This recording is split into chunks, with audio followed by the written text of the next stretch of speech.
பிரைசலாம். நம்ம எளிமை நின்று கர்த்தருடைய வார்த்தைக்கு நேராக நம்ம கடந்து போகலாம். ரோமர் 4வது அதிகாரம் அதனுடைய 17வது வசனத்தின் இறுதி பகுதியை நம்ம எல்லாரும் சேர்ந்து வாசிக்க போறோம். வாசிக்கலாம் எல்லாரும் சேர்ந்து. இல்லாதவைகளை இருக்கிறவைகள் போல் அழைக்கிறவன் தேவன். என் கூட சேர்ந்து சொல்லுவீங்களா? எழுதி இருக்கிறதை நிறைவேற்றி முடிக்கிற தேவன். சொல்லும் போதே ஆவி உயிரடையுமாக்கும். எழுதி இருக்கிறதை நிறைவேற்றி முடிக்கும் தேவன். நம்புறீங்களா? வாசிங்க அந்த 4:17 ரோமர். அநேக ஜாதிகளுக்கு உன்னை தகப்பனாக ஏற்படுத்தினேன் என்று எழுதி இருக்கிறபடி அவன் தான் விசுவாசித்தவருமாய் மரித்தோரை உயிர்ப்பித்து இல்லாதவைகளை இருக்கிறவைகளை போல் அழைக்கிறவருமாய் இருக்கிற தேவனுக்கு முன்பாக நம் எல்லாருக்கும் தகப்பனானான். ஆரம்பிக்கும் போதும் உன்னை சொல்லி ஆரம்பிச்சுட்டு முடிக்கும் போது அதை சொல்லி முடிக்கிறார். ஆரம்பிக்கும் போது ஒரு வார்த்தை சொல்றாரு, அநேக ஜாதிகளுக்கு உன்னை தகப்பனாக்குவேன். சொல்லுங்க, தகப்பனாக்கு. முடிக்கும் போது சொல்றாரு தகப்பனானான். இனிமே இந்த விஷயத்தை பத்தி பேசக்கூடாதுன்னு சொல்லி முடிவெடுத்ததுக்கு அப்புறம் கர்த்தர் பேசுறார்.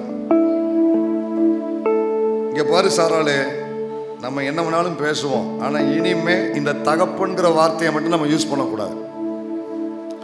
இனிமே இந்த தகப்பன்கிற வார்த்தையை யூஸ் பண்றதுக்கு எனக்கோ தாய்ங்கிற வார்த்தையை யூஸ் பண்றதுக்கு உனக்கோ எந்த விதமான சாத்தியமும் இல்லை. அந்த வார்த்தை மட்டும் நம்ம யூஸ் பண்ணக்கூடாது அப்படின்னு ஆபிரகாமுடைய வாழ்க்கையில ஒரு குறிப்பிட்ட பகுதியை அவன் முடிவெடுத்து ஒதுக்கிட்டான். முடியாதுன்னு சொல்லி முடிவெடுத்து ஒதுக்கிட்டான். இதுக்கப்புறம் 99 ஆகி போச்சு. அடுத்த வருஷம் வந்தா 100. இதுக்கப்புறம் வீடு காடு, இதுக்கப்புறம் உனக்கு என்ன கேக்கு அப்படின்னு இனிமே எந்த வாய்ப்பு இல்லை அப்படிங்கிற ஒரு முடிவு எடுத்து முடியாதுன்னு முடிவெடுத்து ஒதுக்கிட்டான். அவன் எதை முடிவெடுத்து முடியாதுன்னு முடிவெடுத்து ஒதுக்குனானோ அது மேல கர்த்தர் கவனம் செலுத்துறாரு. அது மேல தேவனுடைய கண்கள் படுது.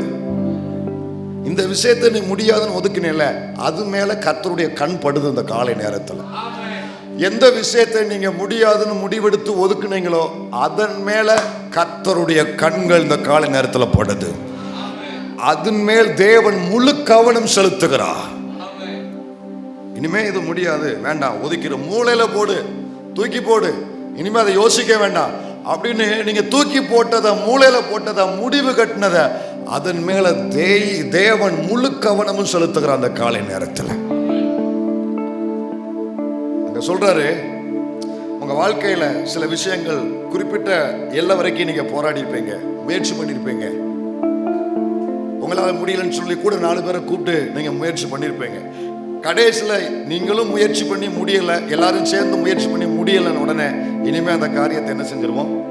க்ளோஸ் பண்ணிடுவோம். அந்த ஃபைலை க்ளோஸ் பண்ணிடுவோம். ஒருவேளை அது உங்க ஆவிக்குரிய காரியமா இருக்கலாம்.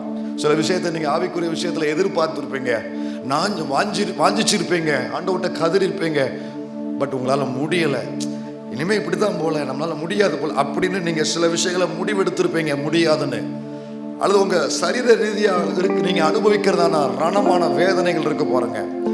இது இனிமே வாழ்நாள் முழுவதும் இப்படித்தான் போகணும் போல, வாழ்நாள் முழுவதும் இத்தனை மாத்திரை சாப்பிட்டு தான் வண்டியை ஓட்டணும் போல இப்படின்னு சொல்லி நீங்க உங்க சரீர பிரகாரமான காரியத்திலையும் இனிமே இதை சரி பண்ண முடியாதுன்னு சொல்லி முடிவெடுத்து நீங்க முடிவு கட்டியிருப்பீங்க. உங்க பிள்ளை விஷயத்துல இனிமே அவனுக்கு ஜெபிச்சு பிரயோஜனம் இல்லை அப்படிங்கிற ஒரு முடிவு எடுத்திருப்பீங்க. உங்க கணவர் இனிமேல் ரட்சிக்கப்பட வாய்ப்பு இல்லைங்கிற ஒரு முடிவு எடுத்திருப்பீங்க. இப்படி உங்க வாழ்க்கையில ஆரம்பத்துல பல முயற்சிகளை எடுத்துட்டு நீங்க உங்களுடைய வாழ்க்கையில முடியாதுன்னு உடனே அந்த காரியத்துக்கு ஒரு முடிவு கட்டி ஒதுக்கி வச்சுட்டீங்க பாருங்க. இந்த காலையில கர்த்தர் அதன் மேல கவனம் வைக்கிறாரு. கர்த்தருடைய கண்கள் அதன் மேல படுகிறது. விசுவாசிக்கிறவங்க மட்டும் கர்த்தருக்கு நன்றி சொல்லுங்க. அந்த வார்த்தையை கவனிச்சீங்களா? எழுதி இருக்கிறபடி ஆரம்பிக்கும் என்ன சொல்றாரு? எழுதி இருக்கிறபடி. ஆபிரகாம் வாழ்க்கையில அவனை சந்திக்கும் பொழுது அவன் இருதயத்துல எழுதினாரு, நான் உன்னை தகப்பனாக்குவேன்னு இருதயத்துல எழுதினாரு. ஆனா கவனிச்சீங்களா, எழுதுனது கடைசி வரைக்கும் எழுத்து வடிவமாகவே இருக்க கர்த்தர் விடல. இருதயத்துல எழுதினத இல்லாதவையில இருக்கிறவைகள் போல் அழைக்கிற தெய்வம் ஒரு நாள் அந்த எழுத்துக்கு உருவம் கொடுத்து அதை நிறைவேற்றி முடித்தார் கர்த்தர். உங்களை குறித்து, உங்க வாழ்க்கையை குறித்து, உங்கள் எதிர்காலத்தை குறித்து, பிள்ளைகளை குறித்து கர்த்தர் ஒரு காலத்துல எழுதியிருப்பார். உங்க மனசுல 3 மாசத்துக்கு முன்னாடி எழுதியிருப்பாரு, இந்த வருஷ துவக்கத்துல எழுதியிருப்பாரு, உனக்கு இதெல்லாம் செய்வேன், உனக்கு இப்படி செய்ய போறேன், உன்னை இப்படி ஆக்க போறேன். 5 வருஷத்துக்கு முன்னால எழுதியிருப்பாரு, 10 வருஷத்துக்கு முன்னால எழுதியிருப்பாரு, மனதுல எழுதியிருப்பாரு.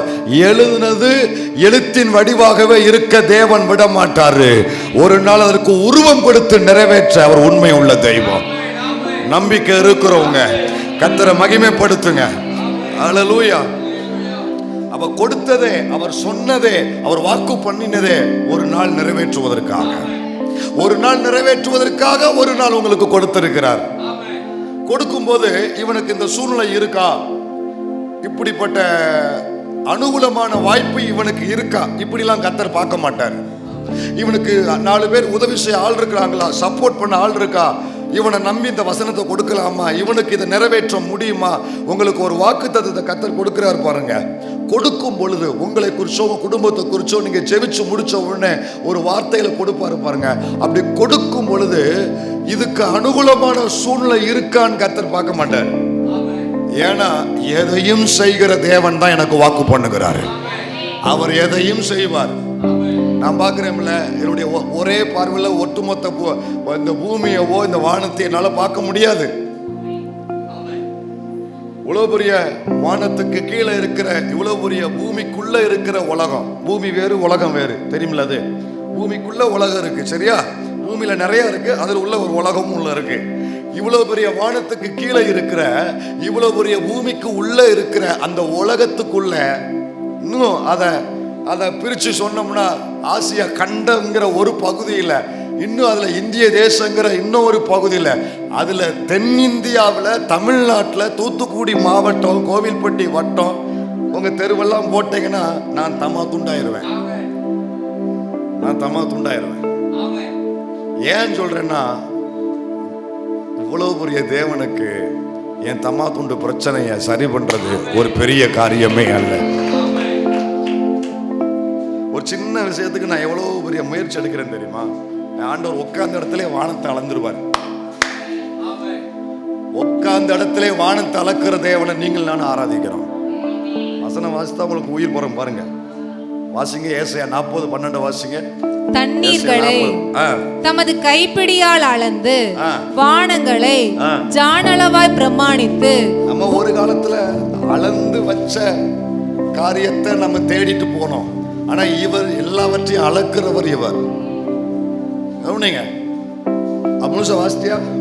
பூமியின் மண்ணை மரக்காலில் அடக்கி பர்வதங்களை துலாக்கோலாலும் மலைகளை தராசாலும் நிறுத்தவர் யார்? நீங்கள் நான் ஆராதிக்கிற தேவன் யார் தெரியுமா? எப்படிப்பட்ட தேவனை ஆராதிக்கிறது தெரியுமா? எல்லாரும் சேர்ந்து அந்த முதல் வார்த்தையை வாசிங்க. தண்ணீர்களை தமது கைப்பிடியால். கைப்பிடி காட்டுங்க. ஒரு பிடி அரிசி எடுத்து போடுவீங்க, எப்படி போடுவீங்க? கை குத்த அரிசின்னு சொல்லுவோம்ல, கைப்பிடி. தண்ணீர்களை தமது கைப்பிடியா. சிங்காசனத்துல உட்கார்ந்து இருக்கிற தேவன் என்ன பண்ணுவார் தெரியுமா? இந்த பூமியில எத்தனை பங்கு தண்ணீர்மா? ப்ரொஃபசர் சொல்லு. 3 பங்கா? சரி, 3 பங்கு தண்ணீர்னு சொல்லுவாங்க. அதான் உண்மை. நான் இப்படி அல்லம்னா ஒரு சொட்டு தண்ணி கூட கையில் நிற்காது, சரியா? அப்படியே மிஞ்சி மிஞ்சி கஷ்டப்பட்டு பிடிச்சாலும் எவ்வளவு தண்ணி என்னால் பிடிக்க முடியுமா? யோசித்து பாருங்கம்மா. ஆனா இந்த தெய்வம், நான் ஆராதிக்கிற தெய்வம், கையை இப்படி நீட்டி இப்படி எடுத்தாருன்னா பூமியில உள்ள ஒட்டுமொத்த சமுத்திரமும் அவர் கைக்குள்ள வந்துருது. சமுத்திரத்துல அத்தனை தண்ணீர் குவியலும் அவர் ஒத்த கைக்குள்ள வந்துருது. விசுவாசம் இருந்தா கைதட்டி கர்த்தருக்கு நன்றி சொல்லு. இப்படிப்பட்ட தெய்வத்தை நான் ஆராதிக்கிறேன். இப்படிப்பட்ட தேவனை நான் ஆராதிக்கிறேன். கைய இப்படி நீட்டி பூமியில இப்படி நீட்டி இப்படி கைப்பிடி எடுத்தாருன்னு வைங்களேன், சமுத்திரம் எல்லாம் அவர் கைக்குள்ள. பசிபிக் பெருங்கடல் அவர் கைக்குள்ள, அட்லாண்டிக் பெருங்கடல் அவர் கைக்குள்ள, இந்திய பெருங்கடல் அவர் கைக்குள்ள, அத்தனை சமுத்திரம் அவர் கைக்குள்ள. என்னால ஒரு ஐரமனை பிடிக்க முடியுதா? ஒரு ஐரமன் என் கைக்குள்ள இருக்குதா? ஆனா அத்தனை மீனும் உள்ளடங்கிய, திமிங்கலம் உள்ளடங்கிய அத்தனை சமுத்திரத்தையும் ஒத்த கையில உள்ளடக்கிறார் இந்த தெய்வம். எத்தனை பேர்ல விசுவாசம் துளிரிட்டு வருது? நன்றி சொல்லுங்க இந்த தேவனுக்கு.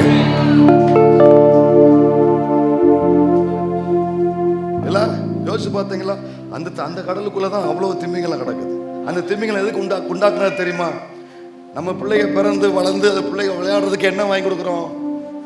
ஒரு பொம்மையை வாங்கி கொடுக்குறோம். பொம்மையை வச்சு புள்ள விளையாடு. என் ஆண்டவர் ஏதாவது விளையாடுறது தெரியுமா? திமிங்கலத்தோடு விளையாடுறாரு. நீர் விளையாடும்படி உண்டு பண்ணின திமிங்கலங்கள். சங்கீதக்காரன் சொல்றார், அத்தனை திமிங்கலங்கள் அதிலே கப்பல்கள் ஓடும், அதிலே விளையாடும்படி நீர் உண்டாக்கின திமிங்கலங்களும் உண்டு. இவ்வளவு பெரிய ராட்சச திமிங்கலங்கள், ராட்சச முதலைகள், ராட்சச மீன் இதெல்லாம் உள்ள இருக்கு. பாத்தீங்களா? இதெல்லாம் உள்ள இருக்கிற இத்தனை பெரிய சமுத்திரத்தை உள்ளங்கையில் அடக்கியிருக்காரு. இதை விட விசேஷம், அந்த உள்ளங்கையில எண்ணெய் வரைஞ்சிருக்கிறாரு. அல்லேலூயா. அந்த வசனத்தை கவனிச்சீங்களா? அப்புறம் சொல்றாரு, வானங்களை ஜான் அளவாய் அளக்கிறாராம். ஒரு ஜான்னா என்னமா? எப்படிமா ஜான்னா? எப்படி எப்படி இதை வளர்க்கறதுக்கே எனக்கு ரொம்ப நேரம் ஆகும். ஆனா உட்கார்ந்த இடத்துல அவர் இப்படி வச்சாருன்னா மொத்த வானத்தை அளந்துருவார். ஒரே ஜான்ல மொத்த வானத்தை அளக்குற தேவன். எங்க இப்படி இதெல்லாம் ஏன் சொல்றேன்னா, சந்தேகத்தோடு சோர்வோடு நடக்காதுன்னு முடிவு கட்டி வந்திருக்கீங்களா? உங்க விசுவாசம் உயிரடையணுங்கிறதுக்காக. எப்பெல்லாம் சோர்வு வருதோ அப்பெல்லாம் இந்த 40-12 வாசிங்க. பாஸ்டர் அப்படிலாம் என் வாழ்க்கையில 7 நாளும் வாசித்துட்டா இருக்கணும் பாஸ்டர். புரியுதா உங்களுக்கு? இப்படிப்பட்ட தேவனை நம்ம ஆராதிச்சுட்டு இருக்கிறோங்க. பூமியின் மண்ணு, ஒட்டுமொத்த பூமியில் உள்ள அத்தனை மண்ணையும் மரக்கால் அளந்து வச்சிருக்காரு. நினைக்க முடியுதா? இதெல்லாம் நினைக்க முடியாம தான் யோபுல வாசிக்கிறோம். கிரகிக்க கூடாத காரியங்களை அவர் செய்கிறார். cannot imagine. நம்மளால கற்பனை கூட செய்ய முடியாது.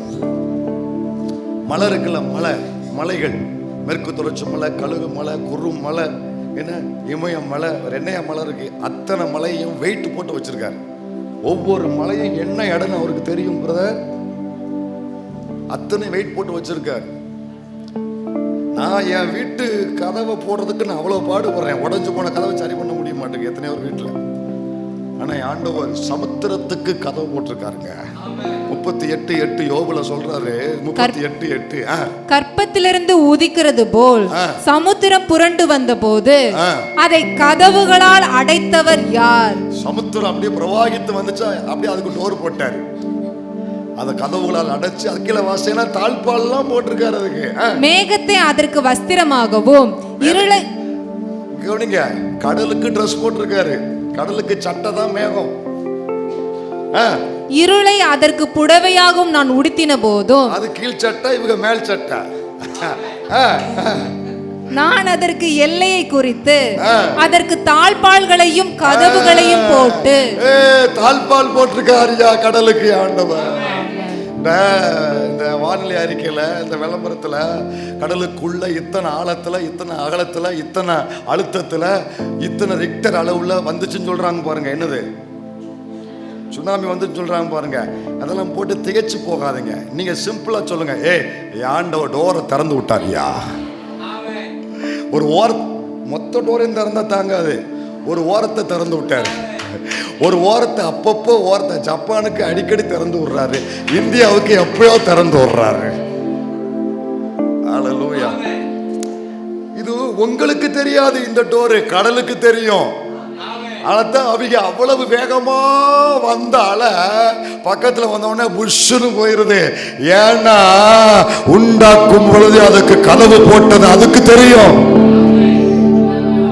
இப்படிப்பட்ட தேவனை நான் ஆராதிக்கிறேனே, எனக்கு ஒரு வார்த்தையை சொல்லும் பொழுது சூழ்நிலையை அவர் பார்க்க வேண்டிய அவசியம் அல்ல. அத்தனை நிறைவேற்றி முடிக்க சர்வ வல்லமை உள்ள தேவன் இவர். ஹல்லேலூயா. இந்த உங்களுக்கும் சரி நமக்கும் சரி கர்த்தர் வந்து வாக்கு பண்ணுகிற அந்த வாக்கு தத்தத்தின் 3 நிலைகளை உங்களுக்கு சொல்றேன், கவனிங்க. வாக்கு தத்தத்துடைய 3 நிலைகள். இந்த வாக்கு தத்தத்தை ஏதோ நீ அழுதுகிட்டே வார, நீ கஷ்டப்படுற, ஐயோ பாவம் அப்படின்னு சொல்லி சரிடா உன்னை ஆசீர்வதிப்பேன், நீ கடன் வாங்க மாட்டாய், கடன் கொடுப்பாய், நானே உனக்கு இப்படின்னு சொல்லி ஆண்டவர் அந்த நேரத்தில் உன் நிலைமையை பார்த்து பரிதாபப்பட்டு ஒரு வார்த்தையை கொடுக்கிறவர் அல்ல.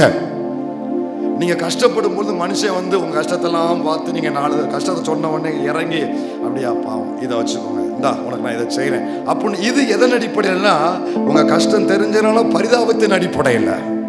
ஆனா கர்த்தர் எனக்கு ஒரு வாக்கு பண்றாருல்ல, எப்படின்னா 3 விதத்துல இந்த வாக்கு தத்தத்தின் நிலை நிக்கி. ஒண்ணு, நான் அறிவதற்கு முன்பே அவர் முன்குறித்து வச்சிருந்தார், அவர் நிர்ணயித்து வச்சிருந்தார். இந்த வாக்கு தத்தம் இவனுக்கு இவளுக்குன்னு சொல்லி அவர் ஏற்கனவே முன்குறித்து வைத்திருந்தார். 2வது, நான் அறியும்படி அதை எனக்காக உரைத்தார். 3வது, நான் அனுபவிக்கும்படி எனக்காக அதை நிறைவேற்றினார்.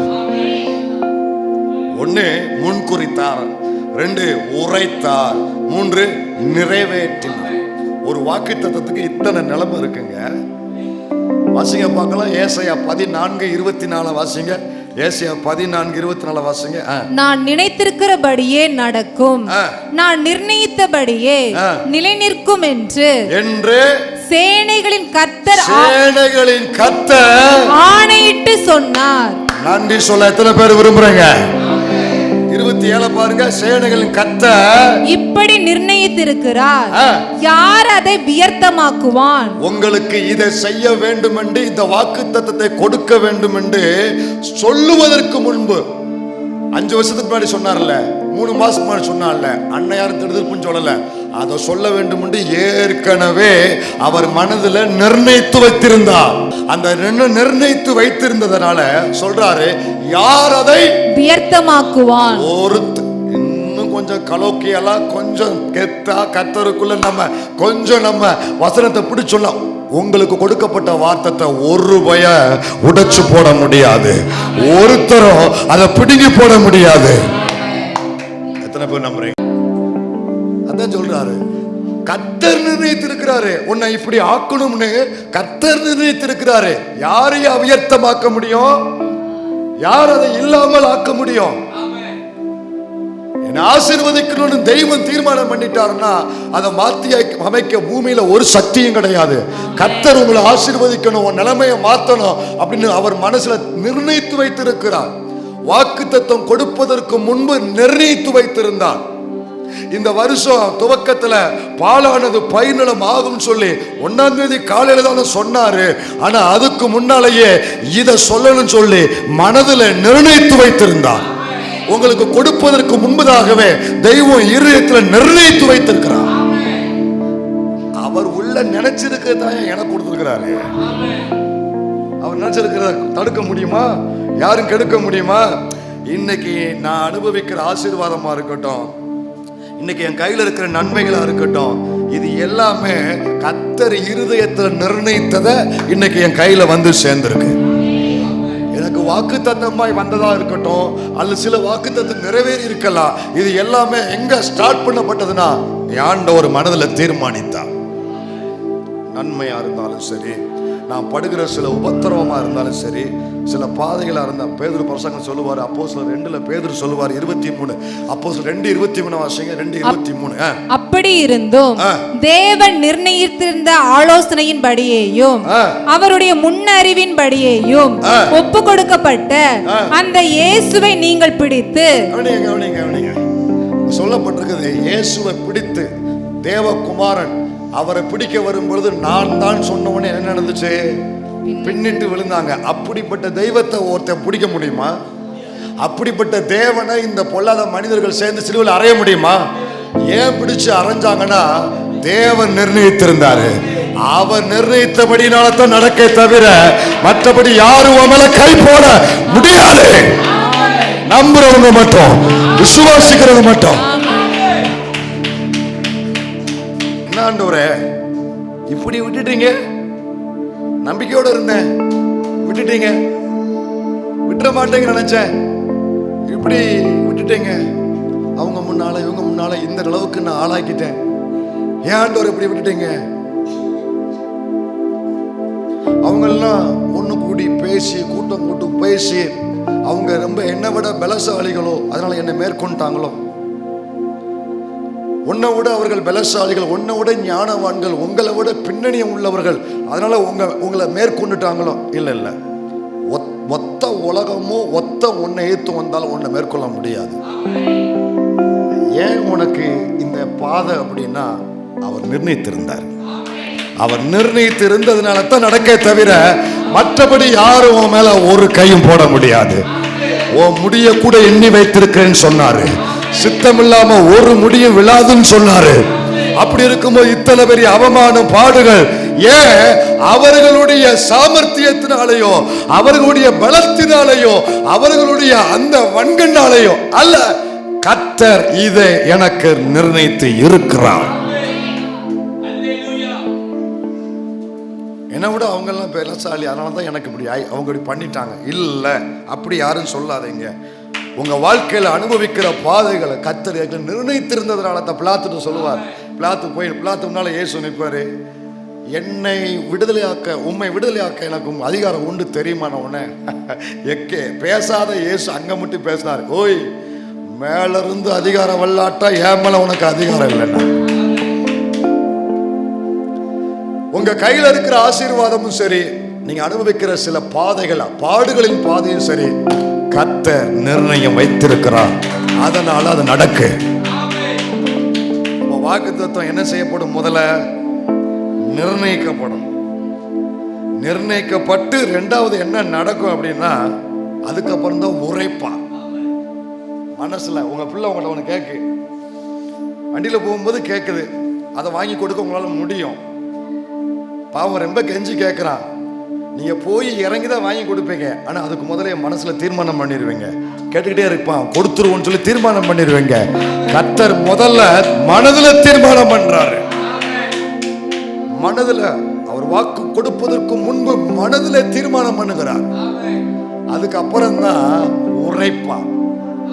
பைபிள்ல பார்க்கலாம், கர்த்தர் உரைக்கிறது என்னவென்றால், கர்த்தர் சொல்லுகிறது என்னவென்றால், இதெல்லாம் அவர் தீர்மானம் பண்ணினத அவருடைய வார்த்தையினால உரைக்கிறார். அல்லேலூயா. மூணாவது தான் அவர் உரைத்தது அப்படியே அது நிறைவேறுகிறது. இப்ப சொல்லுங்க, அந்த ப்ராசஸ் சொல்லுங்க. வாக்குத்தத்தத்தின் நிலை முதல்ல என்ன நடக்கு? இருதயத்துல நிர்ணயம் பண்ணுகிறார் அல்லது தீர்மானிக்கிறார். இரண்டாவது உரைக்கிறார். மூன்றாவது அதுக்கப்புறம் தான் நிறைவேற்றி முடிக்கிறார். மேல இருந்து பனி வருது, மேல இருந்து மழை வருது. அந்த பனியும் மழையும் திரும்ப மறுபடியும் மேல என்ன செய்யாது? போகாது. அது வந்து பூமியை நனைத்து பலனை கொடுக்கும். ஏசாயாவுல சொல்லப்பட்டிருக்கு 55:10 ஏசாயா. மாரியும் உறைந்த மழையும் வானத்திலிருந்து இறங்கி அவ்விடத்துக்கு திரும்பாமல் பூமியை நனைத்து அதில் முளை கிளம்பி விளையும்படி செய்து விதைக்கிறவனுக்கு விதையையும். அந்த மாரியும் மழை உறைந்த பனி வந்து மறுபடியும் மேல போகாது. அது பூமியை நனைக்கி, அங்க நெல்லை நனைக்கி, விளைச்சல்களை நனைக்கி, நனைச்ச உடனே என்ன நடக்கு? விதைக்கிறவனுக்கு விதையையும் சிக்கிறவனுக்கு ஆகாரத்தையும் கொடுக்கிறது. எப்படியோ அடுத்த வார்த்தை அப்படியே. அப்படியே எல்லாரும் சேர்ந்து அப்படியே என் வாயிலிருந்து புறப்படும் வசனமோ இருக்கும். அது வெறுமையாய் என்னிடத்திற்கு அது நான் விரும்புகிறதை செய்து நான் அதை அனுப்பின காரியமாகும்படி வாய்க்கும். ஆவியில நிரம்பி கர்த்தருக்கு மகிமை செலுத்தி, எனக்கு நீர் சொன்ன வார்த்தை நீர் அனுப்பின பிரகாரமாக அப்படியே வாய்க்கும்.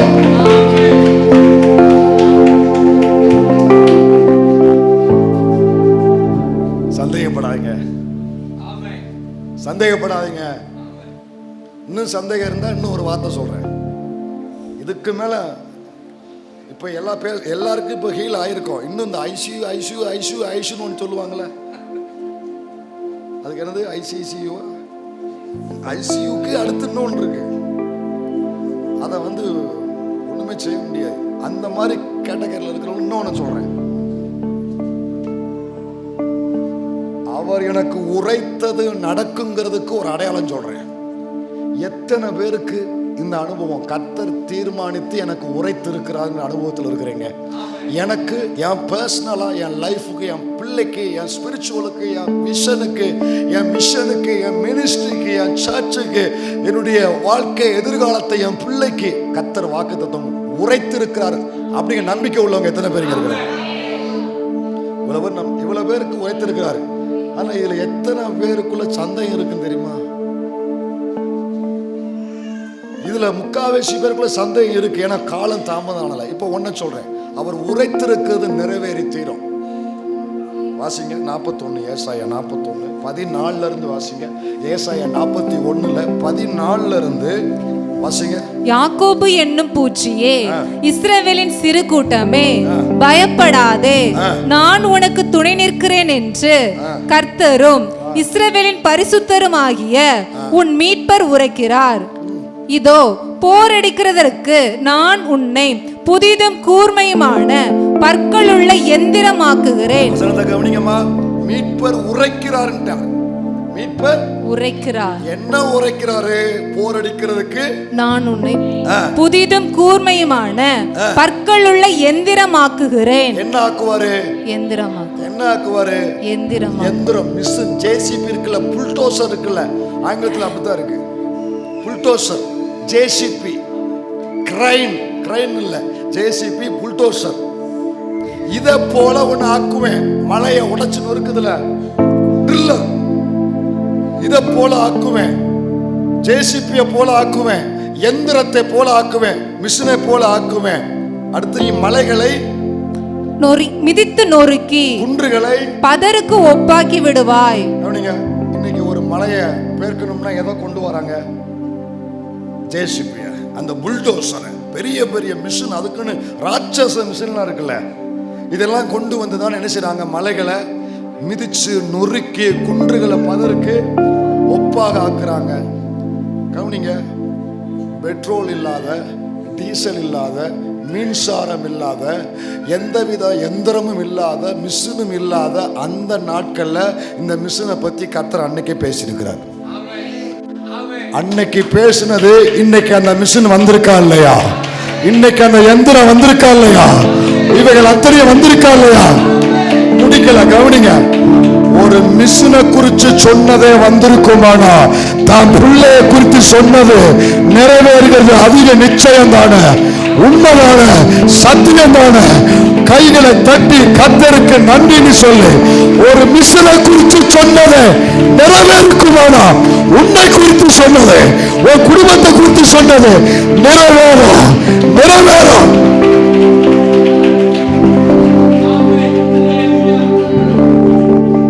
அன்னைக்கு இந்த மாதிரி மிஷின் எதுவுமே இல்லை. ஆனா இதே போல மாத்துவேன்னு சொன்னாரு. அப்படின்னா அங்க 2 பேருக்கு பிராமிஸ் வருது. ஒண்ணு இஸ்ரவேலுக்கு வருது, 2வது மிஷினை குறிச்சும் வருது. அந்த மிஷின் இன்னைக்கு வந்திருக்கல, இன்னைக்கு வந்திருக்கல, எல்லாமே வந்திருக்கல, எல்லா எந்திரமும் இன்னைக்கு இருக்குல்ல. அதே வருமானால், அவர் உரைத்தபடியே அதே வருமானால் உங்களுக்கும் உங்க பிள்ளைகளுக்கும் குடும்பத்துக்கும் தெய்வம் உரைத்தது நிறைவேறுவது நிச்சயம். அவர் உரைத்தது நிறைவேறுவது நிச்சயம். அவர் சொன்ன எல்லாமே வந்திருக்குங்க. அவர் சொன்ன எல்லாமே வந்திருக்கு. எனக்கு வராம இருக்குமா? எனக்கு நிறைவேறாம இருக்குமா? அவர் பிள்ளை எனக்கு நிறைவேறாம இருக்குமா?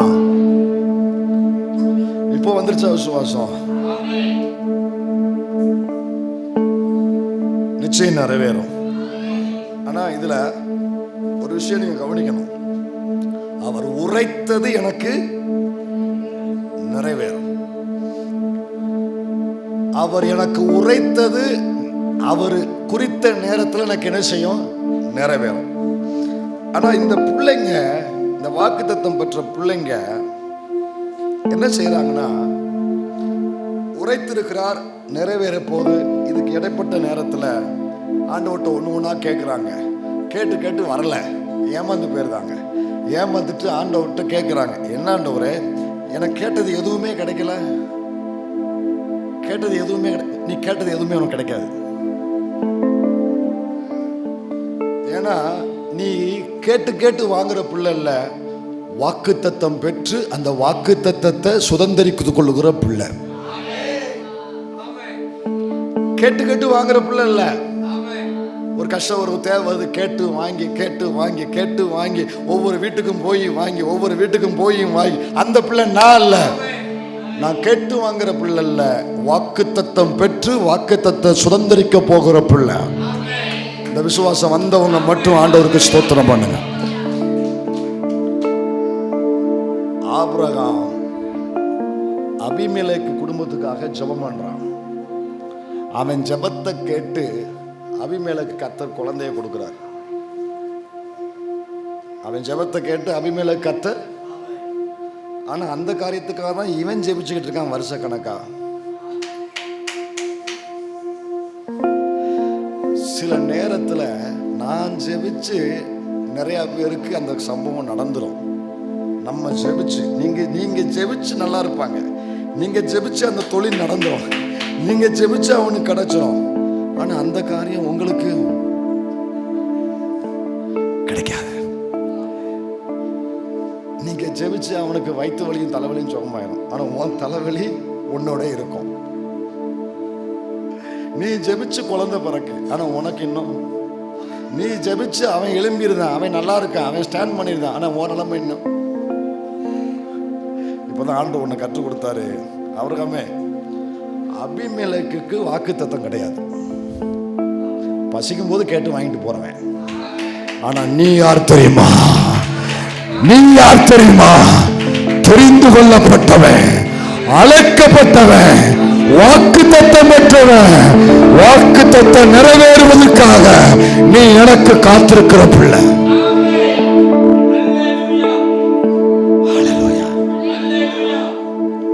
என்ன வேணும் உங்களுக்கு? பசிக்கும் பொழுதெல்லாம் கேட்டு வாங்கிட்டு போன்னு நினைக்கீங்களா? நீங்க கேட்ட சாப்பாடு உங்க அம்மா வீட்டில் ரெடி பண்ணிட்டு இருப்பாங்க, கொஞ்சம் டைம் எடுக்கும். உங்களுக்காக நீங்க விரும்புகிற உணவை தாய் ஆயத்தம் பண்ணிக்கிட்டு இருக்கா உள்ள. ஆசையோடு ஆவலோடு சந்தோஷத்தோடு உங்களுக்காக உங்க பெத்த தாய் உள்ள ஆகாரம் ஆயத்தம் பண்ணிக்கிட்டு இருக்கா. நீ கேட்ட உணவை, உனக்கு பண்ணி தாரின்னு சொன்ன உணவை பண்ணிக்கிட்டு இருக்காங்க. கொஞ்சம் 1 மணி நேரம் ஆக வேண்டியிருக்கு. அந்த நேரம் வரைக்கும் நீ காத்திருக்கிற. இந்த இடைப்பட்ட நேரத்தில் வெளியில ஒரு சத்தம் கேட்கு, அம்மான்னு. இந்த நேரத்தில் வா நீ ஒரு சேரை போட்டு உட்காரு, வெயிட் பண்ணுன்னு சொல்ல மாட்டேன் யாரும். அங்க இருக்கிறத எடுத்து கையில கொடுத்து அனுப்புவோம். ஆனா இந்த பிள்ளை யார் தெரியுமா? வாக்குத்தத்தத்துக்காக காத்திருக்கிற பிள்ளை, ஆயத்தம் பண்ணப்பட்ட காரியத்துக்காக காத்திருக்கிற பிள்ளை. இந்த சபைக்குள்ள இருக்கிற அத்தனை பேர் யார் தெரியுமா? தாங்க இல்ல, கொடுக்கப்பட்ட வாக்குத்தத்தம் நிறைவேறுகிறதுக்காக காத்திருக்கிற பிள்ளைகள் நீங்க. ஆண்டவரே, கையை உயர்த்தி ஒரு சின்ன ஜெபம் பண்ணும்படி விரும்புகிறேன். எனக்கு நீர் உரைத்தது நிச்சயம் நிறைவேறும், அதற்காக நான் காத்திருக்கிறேன். அதற்கு இடையில கேட்டது கிடைக்காதனால நான் சோர்ந்து போயிடக்கூடாது, நான் அவிசுவாசம் ஆயிடக்கூடாது, நான் தளர்ந்து போயிடக்கூடாது. தகப்பனே, எங்கள் விசுவாசத்தை பலப்படுத்துவீராக. இப்போ புரிஞ்சிருச்சா நீங்க யாருன்னு? நீங்க யாரு? உள்ள ஆயத்தம் பண்ணப்படுகிற உங்களுக்கான உணவுக்காக காத்திருக்கிற பிள்ளை, உள்ள காத்திருக்கிற பிள்ளை. அதனால இனிமே இந்த வேலை நான் பார்க்க மாட்டேன்.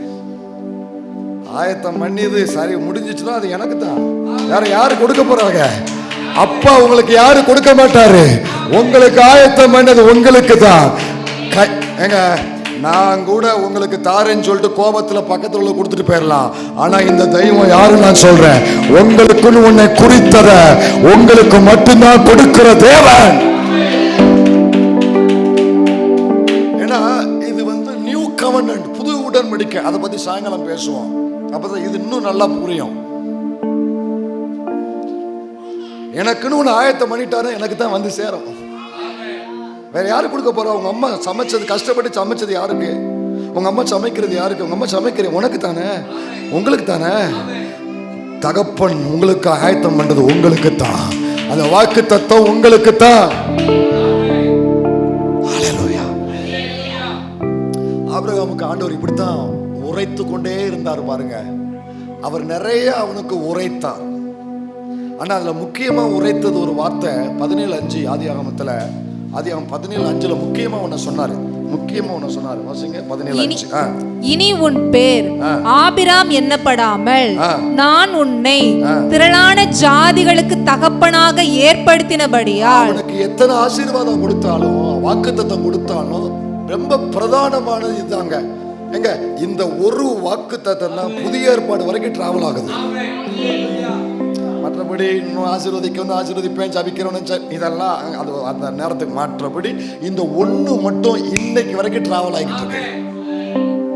இந்த ஒரு வார்த்தை இன்னைக்கு வரைக்கும் டிராவல் ஆகுது. கவனிங்க, தகப்பனாக்குவேன், திரளான ஜாதிகளுக்கு தகப்பனாக்குவேன். ஆண்டவர் என்ன பண்ணா தெரியுமா? 3 கூட்டத்துக்கு இவனை தகப்பனாக்குனாரு. ஒரு கூட்டம், இந்த ஆபிரகாமுக்கு இஸ்மவேல்னு சொல்லி ஒரு பிள்ளை இருந்தான், ஈசாக்குன்னு ஒரு பிள்ளை இருந்தான். இப்போ இந்த இஸ்மவேல் இருக்கான் பாருங்க, அவனுக்கு 12 பிள்ளை பிறந்துச்சுன்றது பைபிள்ல. இந்த ஈசாக்குக்கு 2 பிள்ளை பிறந்துச்சு. இது அல்லாம ஆபிரகாமுக்கு வேற 6 குமாரர்கள் இருந்தாங்க. இதுக்கு நான் பொறுப்பு இல்லை, அது பைபிள்ல இருக்குது, வாசித்துக்கோங்க. இப்போ இதுக்கு நமக்கு தேவையில்லை. வேற 6 குமாரர்கள் இருந்தாங்க. அந்த 6 குமாரர்களுக்கும் 10 பேர பிள்ளைங்க இருந்தாங்க. இதெல்லாம் நம்ம வாசிக்கிறது நமக்கு பிடிக்காது. எவனை பார்த்தா எனக்கு என்ன அவன் பெத்ததுக்கு இன்னும் விட தெரியாம நான் இருக்கேன் இல்ல. ஆனா நிறைய விஷயம் அதுக்குள்ளதான் ட்ரூத்தே இருக்கு பாருங்க. இத்தனை பிள்ளைங்க அவனுக்கு பிறந்துச்சுங்க. நமக்கு ஈசாக்கு மட்டும்தான், இன்னும் கொஞ்சம் போனா இஸ்மவேல் மட்டும்தான். இது அல்லாம இஸ்மவேலுக்கு 12, ஈசாக்குக்கு 2. இது அல்லாம அது போக தனியா 6, அதுக்கு 10 பேர பிள்ளைங்க. இதெல்லாம் தனித்தனி தேசமா உருவெடுத்துச்சு. இதெல்லாம் தனித்தனி இனமா உருவெடுத்துச்சு. இத்தனை பேருக்கும் சரீர பிரகாரமாய் கர்த்தர் அவனை தகப்பனாக்கினாரு. 1. 2வது, இவர்களில் ஒருத்தனாகிய ஈசாக்கில இருந்து வந்த இஸ்ரவேலர்களுக்கும் உரிமையின்படி தெய்வம் அவரை தகப்பனாக்கினாரு. 1 சரீர பிரகாரமாய் தகப்பனாக்கினார். 2 ஈசாக்கு மூலம் வந்த இஸ்ரவேலருக்கு உரிமையின்படி தகப்பனாக்கினார்.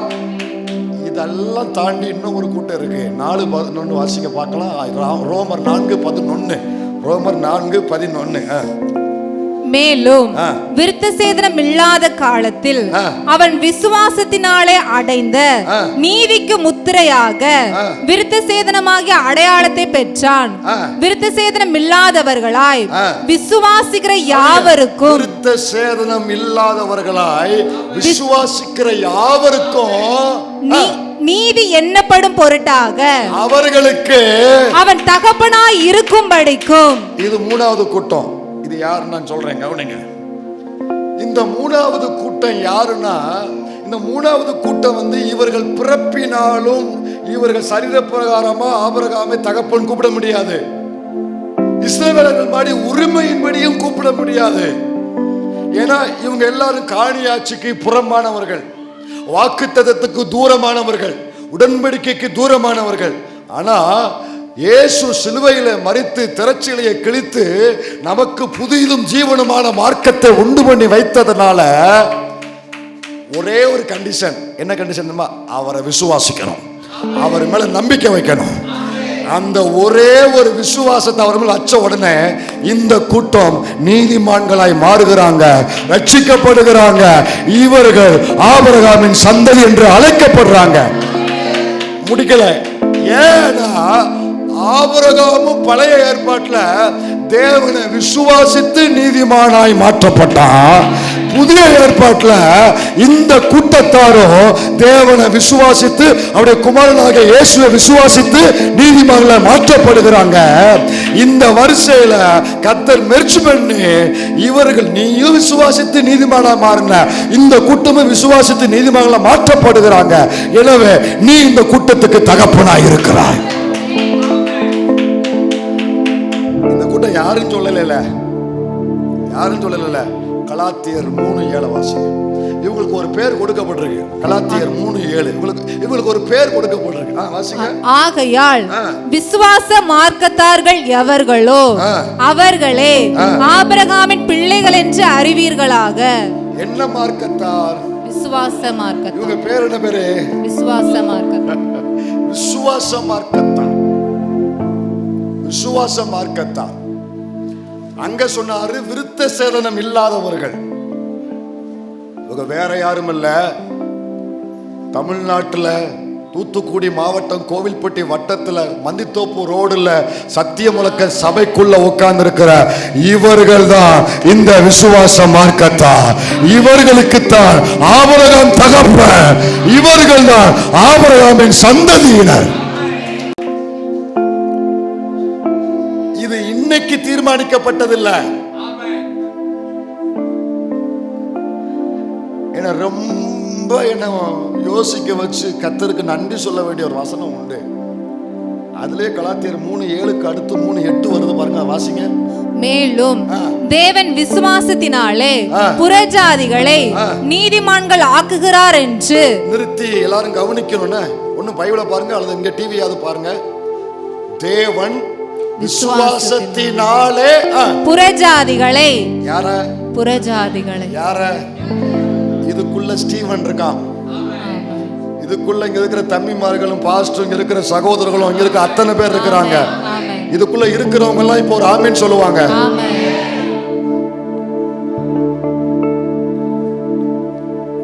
புறஜாதிகள் விசுவாசத்தினாலே புறஜாதிகளை நீதிமான்கள் ஆக்குறாருன்னு இயேசு சிலுவையில மரித்து உயிர்த்ததுக்கு அப்புறம் தேவன் தீர்மானிக்கலையா?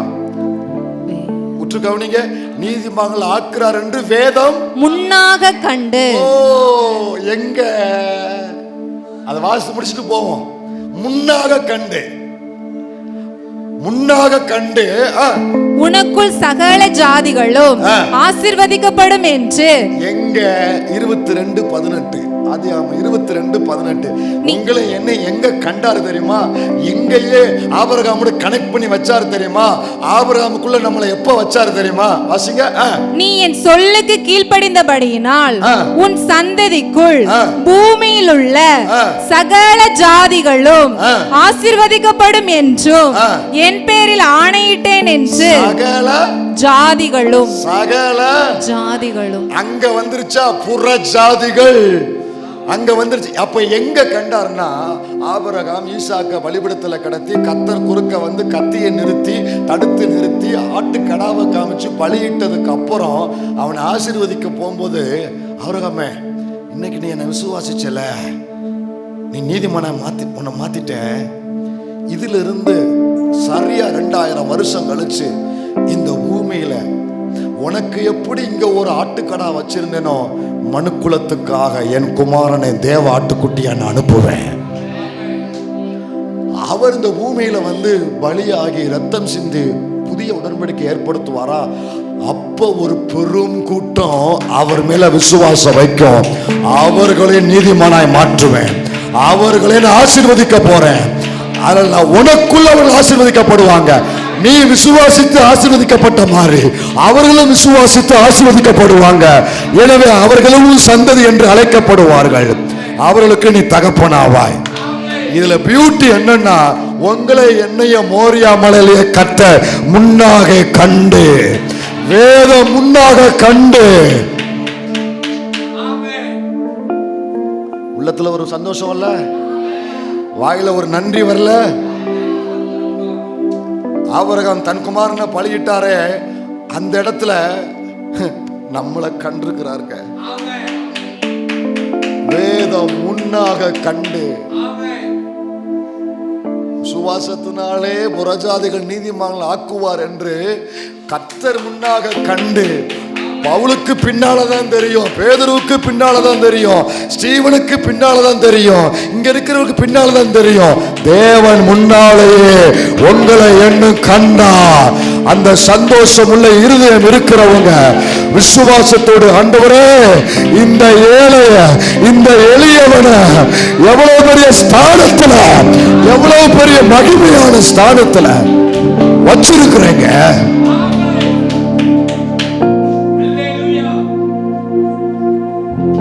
மரியாமலையிலேயே நம்ம முகத்தை பார்த்துட்டாருங்க. மரியாமலையில உங்க முகத்தை இன்னைக்கு இந்த பூமியில இருக்கிறவனுக்கு உன் முகத்தை பார்க்கறதுக்கு அவங்க ஏதாவது உன் முகத்தை பார்க்கவே சைக்கிள போ அப்படிங்காங்களா? ஆனா இந்த முகத்தை அவர் அன்னைக்கே பார்த்தாரு, சிலுவையில பார்த்தாரு. இப்படித்தான் கர்த்தர் ஆபிரகாம் மூளையில போட்ட ஒரு காரியத்தை தெய்வம் உலகம் அறிய அவனுக்கு உரிமையானவனாய் மாற்றினார். இனிமே வேண்டான்னு சொல்லி தூர போட்டாம்ல ஒரு காரியம், தகப்பனுங்கிற அந்த காரியத்தை வேண்டாம் முடியாதுன்னு சொல்லி ஒதுக்கினாம்ல, அதை கர்த்தர் எப்படி நிறைவேற்றிருக்கிறார் பாருங்க. எப்படி உலகம் அறிய ஊர் அறிய இங்க பாரு, இந்த விஷயத்த என்கிட்ட வந்துகிட்டு வேண்டாம் நான் சொல்றேன் அப்படின்னு தெய்வம் நிரூபிச்சு காமிச்சாரு. அவருக்கு பிரஸ்டீஜ் பிரச்சனை ஆயிட்டு பாருங்க.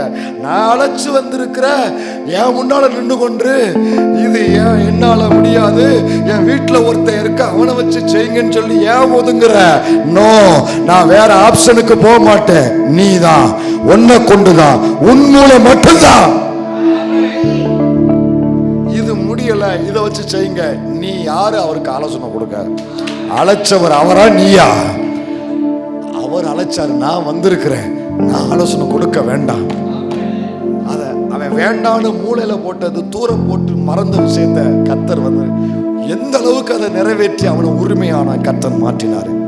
உங்க வாழ்க்கையில இந்த ஆபிரகாமின் தெய்வம் இவர் என்னுடைய தேவனா இருக்கிறனால நடக்காதுன்னு நீங்க தூர போட்ட ஒரு காரியத்தை, மூளையில போட்ட ஒரு காரியத்தை, வேண்டான்னு ஒதுக்குன காரியத்தை, மறந்த காரியத்தை கர்த்தர் கரத்தில் எடுக்கிறாரு, நிறைவேற்றுவாரு. அவர் உரைக்கிறது நிறைவேற்றப்படும். எப்படி தெரியுமா? நீ மறைவா வேண்டான்னு போட்ட ஊரறிய தெய்வம் நிறைவேற்றி இது நீதான் உரிமையானவன் சொல்லி, நீ உரிமையானவன் கர்த்தர் சொல்லுவாரு. இதற்கு இந்த வாக்குத்தத்தத்துக்கு உரிமையானவன் நீதான் சொல்லி அத்தனை பேர் பார்வையிலையும் கர்த்தர் இதை நிறைவேற்றி காண்பிப்பார். ஒரு நிமிடம் ஆண்டவரே, என் வாழ்க்கையில சில விஷயங்களை நான் ஓர ஒதுக்கிட்டேன், இனிமே இந்த காரியத்தை யோசிக்க வேண்டாம் முடிவு பண்ணிட்டேன். இப்போ என் நினைவுல இந்த பிரசங்க நேரத்துல கர்த்தரை என் நினைவுல கொண்டு வர்றீங்க, இது கொண்டு வர்றீங்க. நான் நம்புறேன்னு மட்டும் ஒரு வார்த்தை சொல்லுங்க. நான் நம்புறேன்னு மட்டும் சொல்லுங்க. நம்புறேன் ஆண்டவரை மட்டும் சொல்லுங்க. இன்னும் சந்தேகப்படாதீங்க. நம்புறேன் ஆண்டவரே, நான் மூளையில யாருக்கும் தெரியாம போட்டதை அத்தனை பேர் முன்னால நிறைவேற்றி இந்த வாக்குத்தத்தத்துக்கு உரிமையானவன் சொல்லி கர்த்தர் இதை நிறைவேற்றி கொடுப்பீங்க.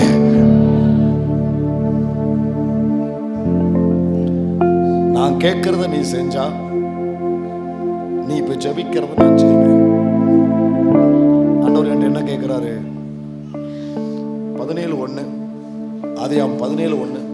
ஆபிராம் 99 வயதான போது கர்த்தர் ஆபிராமுக்கு தரிசனமாகி, நான் சர்வ வல்லமையுள்ள தேவன், நீ எனக்கு முன்பாக நடந்து கொண்டு உத்தமனாயிரு.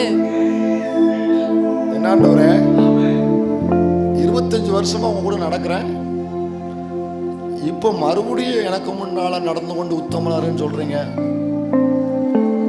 ஆண்டவர் சொல்றாரு, நீ நடக்கிறதுல பிரச்சனை இல்லை, நீ நடக்கத்தான் செய்யற. உன் நடக்கி பக்கத்துல யாரும் நடக்க முடியாது. நீ அவ்வளவு கெட்டிக்கார. நீ ஜெபிக்கத்தான் செய்யற, நீ உபவாசிக்கத்தான் செய்யற, நீ ஊழியம் செய்யத்தான் செய்யற, நீ கொடுக்கத்தான் செய்யற, அதெல்லாம் குறை இல்லை. நான் கேட்கறது, நீ நடக்கிறத மட்டும் கேட்கல, கூட ஒரு வார்த்தை சேர்த்திருக்காரு. எப்படி நடக்கணுமா? உத்தமமா. அப்போ இவ்வளவு நாள நான் எப்படி இருந்தேன்? எதை வச்சு நீங்க எப்படி சொல்றீங்க? எதை பார்த்து என்கிட்ட உத்தமம் இல்லைன்னு சொல்றீங்க? இரு, விளக்கி சொல்றேன். நான் அழைச்சு வந்தையா? ஏன் சத்தம் கேட்டு வந்தையா? வந்துகிட்டு இருக்கும்போதே ஒரு குறிப்பிட்ட இடத்துல உனக்கு உள்ள ஒரு சத்தம் கேட்டுச்சு. பஞ்சம் வந்த உடனே எகிப்துக்கு போனா என்ன தப்பு? இது உனக்குள்ள வந்த சத்தம். Why not? ஏன் கூடாது? ஏன் செய்ய முடியாது? போகலாமே. எகிப்துக்கு போனா கொஞ்சம் பிழைச்சு. இது உனக்கு உள்ள வந்த சத்தம். முதல்ல ஏன் நான் பேசுறதை கேட்டு கடந்து வந்த, ஆனா உனக்கு உள்ள இதை செய்யலாமே, அதை செய்யலாமே, எகிப்துக்கு போலாமே, உனக்கு உள்ள எழும்பின சத்தத்தை கேட்டு நீ போன எவ்வளவு பெரிய பிரச்சனை எடுத்துட்டு வந்திருக்க. சரி போனா போதும் விட்டா, கொஞ்ச நாள் கழிச்சு உனக்கு வெளியே இருந்து ஒரு சத்தம் வருது, சாராட்ட இருந்து. ஏன் இதை செஞ்சா என்னன்னா அவளும் ஒரு ஆலோசனை சொல்றான். காலதாமதமாச்சு, இதை செஞ்சு பார்ப்போம், இந்த வழியில போய் பார்ப்போம்னு. அங்க என்னன்னா உனக்குள்ள வந்த சத்தத்தை கேட்க, இங்க என்னன்னா உனக்கு வெளியே இருந்து வந்த சத்தத்தை கேட்க. இதுக்கா நான் உன்னை அழைச்சேன், இதுக்கா நான் உன்னை அழைச்சேன். அதனால தான் மோரியாமல்ல சொல்லும் பொழுது, நீ என் சொல்லுக்கு. அப்ப 25 வருஷமா என்ன எப்படி இருந்திருக்கான்? அப்ப 25 வருஷமா எப்படி இருந்திருக்கிறான்? ஆண்டவர் எதை எதிர்பார்த்திருக்காரு?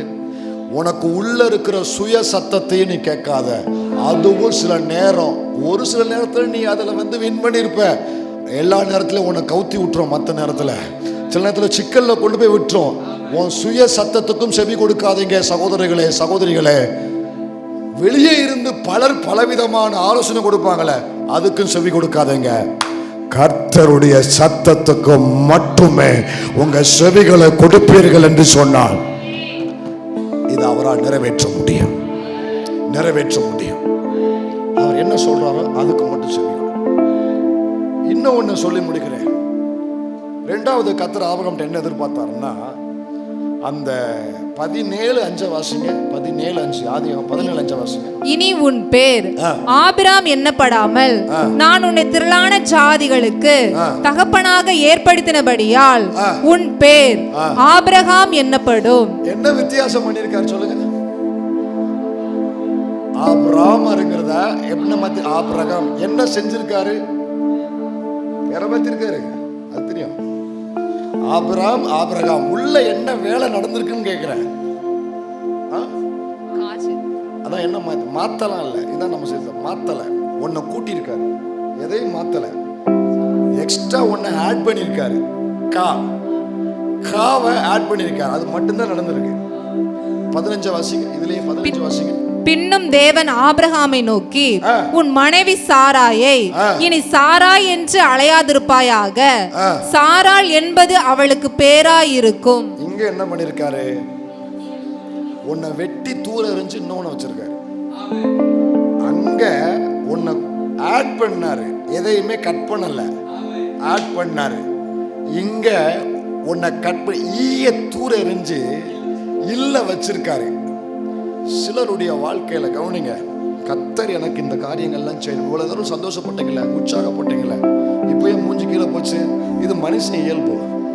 ஆசீர்வாதம் சொன்னா மேல இருக்கும், நிபந்தனைகள் சொன்னா கீழே போயிடும். அதனால தான் அன்னைக்கு வரைக்கும் இன்னைக்கு வந்து கர்த்தர் போராடிக்கிட்டு இருக்காரு. கவனிங்க, எல்லார்ட்டையும் ஒரே மாற்றத்தை இல்லை, ஒவ்வொரு இடத்துலையும் ஒவ்வொரு மாற்றத்தை தேவன் எதிர்பார்க்கிறாரு. சில இடத்துல எக்ஸ்ட்ரா ஏதோ ஒன்று கூட்ட வேண்டி இருக்கு, அதை கூட்ட ஒப்பு கொடுங்க. சிலர் வாழ்க்கையில ஏதோ ஒன்று வெட்டி எரிஞ்சு வேற ஒன்று ஆட் பண்ண வேண்டி இருக்கு, அதுக்கு ஒப்பு கொடுங்க.